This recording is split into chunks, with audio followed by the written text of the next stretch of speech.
তোমরা এসো না, একটু দেখো না এটা কি সেই দেখো কেন। আরে এইগুলো করছেন কি, একটু ছাড়ুন না।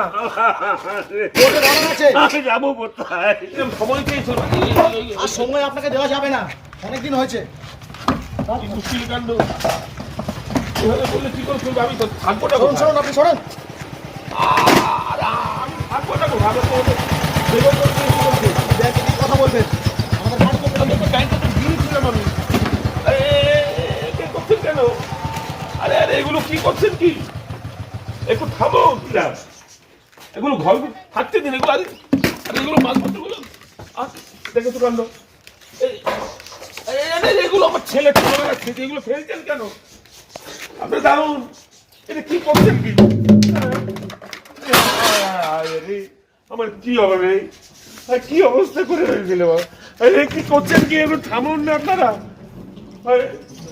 কে কোথায় আছো? আরে তোমরা এসো না, একটু দেখো না এটা কি সেই দেখো কেন। আরে এইগুলো করছেন কি, একটু ছাড়ুন না।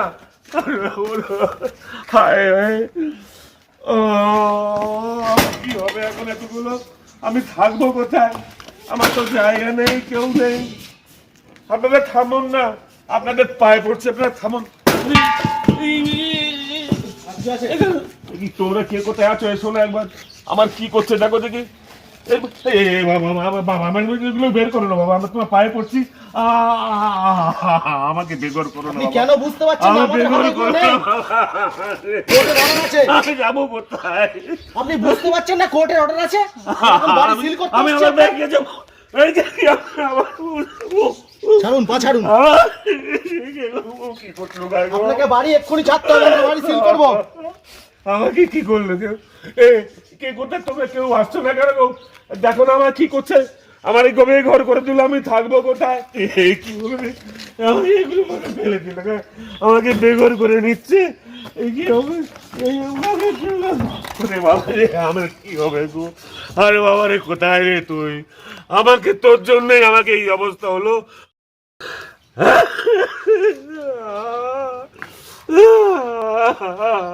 আমি যাবো কোথায়? আমি যাবো কোথায় রে বাবা? কাকু কাঁদছেন কেন আপনি? আর মা বলো না, আপনার জিনিসপত্র সব ফেলা, কি ব্যাপার বলুন তো? এখানে ব্যাংকের থেকে আমি বাড়ি মর্টগেজ দিয়ে লোন করেছিলাম। কেন? হ্যাঁ, আমি তো ছোটখাটো ব্যবসা করতাম।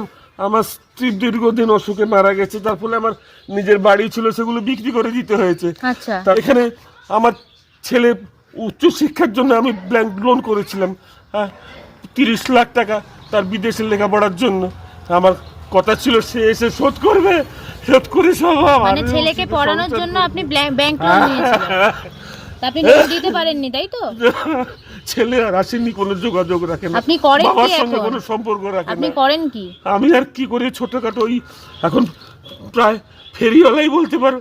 আমার তো ব্যবসা ট্যাবসা সবই গেছে, ব্যাংক লোন নিয়ে সেগুলো শোধ করতে পারি। মানে ছেলের উপর ভরসা করে আপনি এতগুলো টাকা খরচা করে পাঠিয়ে দিলেন, ছেলে এখন আর আপনার খোঁজ নিচ্ছে না, তাই তো? চমৎকার। সে বিদেশে গিয়ে পাস ফোনও করে করে না, বিয়ে করে ফোনও করে সংসার না। করছে, ফোন করলে উত্তর দেয় না। আর দিয়ে এবার যা দিয়েছিল আগে সে শোধ করতে পারবে না, তার নাকি নিজের সংসার চলে না, নিজেরই খরচা ওঠে না, সে আমারটা দেখবে কি করে? আচ্ছা। কত কাল সে আসেনি, আমি একা এখানে কোনো মতে নিজের মতন করে যাই হোক কোনো মতন ফুটিয়েছি। যাই হোক, ব্যাপারটা যখন আপনি লোনটা করেছিলেন বাড়িটা মর্টগেজ রেখে, তখন তো এসব চিন্তা করেননি? না। হ্যাঁ, এই কিন্তু ছেলের ছেলেকে মুখের দিকে- পাঠিয়েছেন। আমার ছেলের মুখের দিকে তাকিয়ে আমি দ্বিতীয়বার বিয়েটা পর্যন্ত করিনি, ছেলেকেই বড় করেছি। তার জন্য এই পরিশ্রম করে বাড়ি মর্টগেজ দিয়ে আমি এই লোন নিয়েছিলাম। তার এই পরিণতি, ছেলে ছেলে সন্তান হয়ে ওই সন্তান বাবাকে দেখছে না। আমার আমার কোথায় যাব এখন? তো কেউ নেই, ছেলেও নেই, কেউ কোথাও নেই, আমার কোনো আত্মীয় স্বজন বা কেউ কোথাও নেই, কোথাও যে আমি আশ্রয় নেব। আমার কোনো রোজগার নেই, কি করবো আমি বুঝতে পারছি না। আপনার মাসে কত টাকা ইএমআই দিতে হয়? মাসে 10,000 টাকা করে দেবার কথা। 10,000 টাকা? আপনার ছেলে 1 টাকাও পাঠায় না? 1 টাকাও পাঠায় না মা, 1 টাকাও পাঠায় না। সুদের পর সুদ বেড়ে যাচ্ছে। আমি কোথায় যাব? আমি তো শোধ করতে পারবো না কোনো মতেই। তাই জন্যই আজকে ব্যাংকের লোক এসছে, তাই তো? আমার শেষ সম্বলটুকু কেড়ে নিল রে। ওঠো কাকু, রান্নাঘাট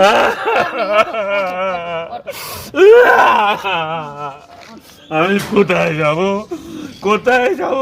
কোথায় আমি থাকবো এই বুড়ো বয়সে? তোমরা বলতে পারো? আজকে দেখো, এই যে উনি একজন অসহায় বাবা, নিজের ছেলেকে উচ্চ শিক্ষিত করার জন্য আজকে নিজের শেষ সম্বলটুকু, অর্থাৎ তার বাড়িটা মর্গেজ রেখেছিল ব্যাংকের কাছে, তার বদলে লোন নিয়েছিল। কেননা ছেলেকে উচ্চ শিক্ষিত করবে, ছেলের সাথে এটাই ছিল যে ছেলে যখন চাকরি পাবে সেই লোন শোধ করে দেবে। কিন্তু যখন সে উচ্চ শিক্ষিত হলো, চাকরি পেল, তারপরে বাবার খোঁজ পর্যন্ত নেয় না। বাবাকে আজকে সেই ইএমআই দিতে হয়, ঠিক আছে? বাবাকে যাবতীয় সেই মানে এই যে ব্যাংকের লোক কিছুক্ষণ আগে এসে এই যে সব জিনিসপত্রগুলো তোমরা দেখতে পাচ্ছ, সমস্ত কিছু ফেলে দিল, ঠিক আছে? ওনাকে ঘর থেকে বার করে দিল। এখন এই বাড়িটা ওরা লক সিজ করে দিয়ে যাবে। ওনার কিন্তু 10,000 টাকা করে মাসে ইএমআই দেওয়ার মতো ক্ষমতা নেই।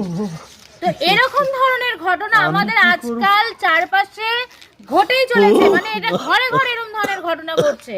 তো আমি একটা কথা সেই সমস্ত আপকামিং স্টুডেন্টস বা আপকামিং জেনারেশনকে বলবো, বাবা মা, প্রত্যেকের বাবা মা তা চায় তার সন্তান সঠিকভাবে মানুষ হোক, সেই জন্য তাদের নিজের সর্বস্বটুকু লুটিয়ে দিয়ে তারা সন্তানকে মানুষ করে। তারা বাড়িটা বন্ধক দিয়ে মর্গেজ লোন রেখেছে, তার মানে নিজেরা কোথায় পরবর্তীকালে থাকবে বা নিজে কোথায় থাকবে সেই চিন্তা করেনি, নিজে কি খাবে সেই চিন্তা করেনি। কিন্তু সেই ছেলে যখন চাকরি পাওয়ার পর একবারও বাবার কথা চিন্তা না করলো, তো সেই জায়গা থেকে আমি তোমাদেরকে বলছি, বাবা মা, সব বাবা মাই চায় যে ছেলে মেয়েরা যে উচ্চশিক্ষিত হোক এবং তার পরিবর্তে সেই উচ্চশিক্ষিত হওয়ার পরে তাদেরকে একটু দেখভাল করবে, একটু খোঁজ খবর নেবে।